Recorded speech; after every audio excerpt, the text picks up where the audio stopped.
Hello, my friends. Welcome back to the third and final part of my Redoing Global All Stars series. This one is all about the challenges, the runways, and some commentary on how the first Global All Stars should have been done. I'm not going to be touching on lip sync songs. I'm sorry, there's just not enough time. I want to say a big thank you for sticking around with me. I've had so much fun making these videos and responding to your comments. Without further ado, let's get into it. So as mentioned in part 2, the premiere episode is a non-elimination, and we are throwing a Miss Universe style pageant ball. The premiere is also just US judges with Law Roach featuring, and the queens are to show off 3 looks that will result in a top 2 lip sync for the win. Category 1 is traditional dress, show us a costume or an outfit from your country. Category 2 is swimsuit attire, and category 3 is evening gown. In my opinion, this is an effective way to kick off a Global All-Star season. In episode 2, this is where I started to cook. You will remember that I have Supreme and Anna Locking as guest judges, and therefore the episode will be Spanish themed. But to add to that, pre-season, the guest judges got to pick a runway from their franchise that will be redone in Global All-Stars. Now, the reason I'm doing this is because people that watch Global All Stars but don't watch the international seasons might go, oh, they do these runways on these franchises? I want to tune in. This is also a great way to integrate Global All Stars and make sure it's not just the US show, it's a very collaborative experience. So in episode 2, they will be starring in an over-the-top dramatic telenovela. It's an acting challenge and it's a great way for them to show off their performance chops. Category is the Spanish doll runway that was in season 2. Now, because Venedita is in my Dreamcast and she was also in season 2, she has the option of elevating the look that she already bought, as you can see pictured, or she can completely do a new thing.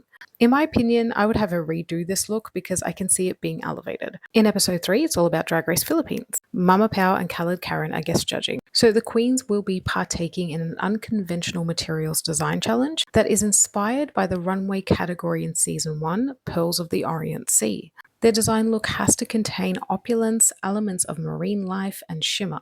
Also, throughout the season, there'll be plenty of opportunities for the queens to talk about what drag is like in their country and kind of share more of their stories and build up more storylines. This was sort of touched on Global All Stars, but not nearly as much as I would have liked.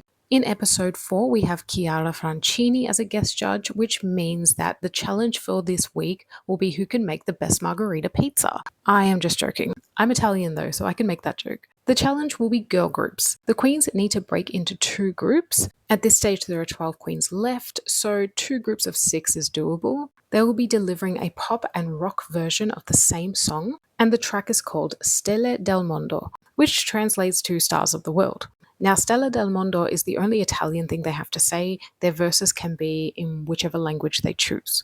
And then the category will be Arte Italiana, which translates to Italian art. This runway was done in season 2. There is a lot of Italian art to still be covered in runway looks, and as Chiara Francini is an Italian model, I feel like she will choose this one and enjoy rejudging it. In episode 5, we have Nikki Doll and Kitty Smile, and this will be a marketing challenge. The queens will have to sell drag products as though they are famous fashion French brands like Givenchy, Yves Saint Laurent, etc. And the category will be Say It With Flowers, which was done in season 1 of Drag Race France. Episode 6 is all about the UK. We have Graham Norton and Alan Carr guest judging, so I think that we should do a Rusical. This will be a campy, comedic, over-the-top take on Oliver Twist, and it will be called Oliver Sis. Yes, that was the best I could come up with. It will be full of Drag Race inside jokes and just be a silly, fun, campy time. And the category will be the Panto Dame runway from season 2.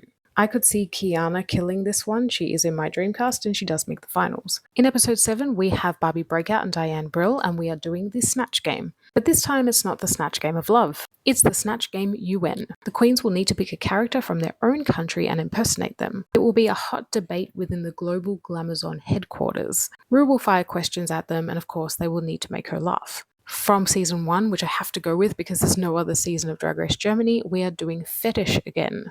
As Metamorkid is in my Dreamcast, she has the option of redoing the look that she bought or doing something completely different. In this case, I would like a new one from her. Episode 8 is all about Drag Race Down Under. We have Art Simone and Courtney Act as guest judges. For Down Under, I thought we'd do an improv challenge. I'd like to see the girls do a bachelorette party gone wild, showing the perspective of the drag performers and the bachelorettes. This was sort of done in Canada 1 with It's My Special Day, but I think that this is a good way to provide commentary on how bachelorettes can sometimes grope drag performers. They can kind of talk about that in the workroom, but then also show a fun, kooky, campy side to it in the challenge. And the category will be Bogan Prom Realness, which was done in season 1. I think this really suits the improv challenge as well. They sort of go together.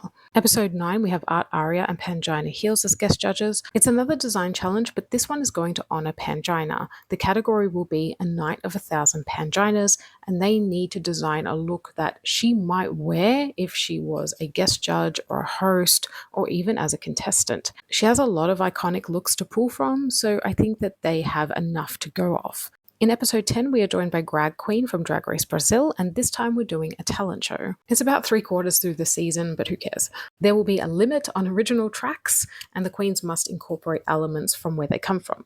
Category is Glamazonia. This was done in season 1 of Drag Race Brazil. Think bright colours and true Brazilian excellence. Provided Helena Malgita has made it this far in my season, because she is in my Dreamcast, she can either redo the look that she already bought or do something new. And this is the double Shantae episode where nobody goes home. Episode 11 features Brooklyn Heights and Stacey McKenzie, and this will be the roast. Calling it a good old-fashioned polite roast, and it sort of pokes fun at how Canadians can be overly polite to the point of being passive-aggressive.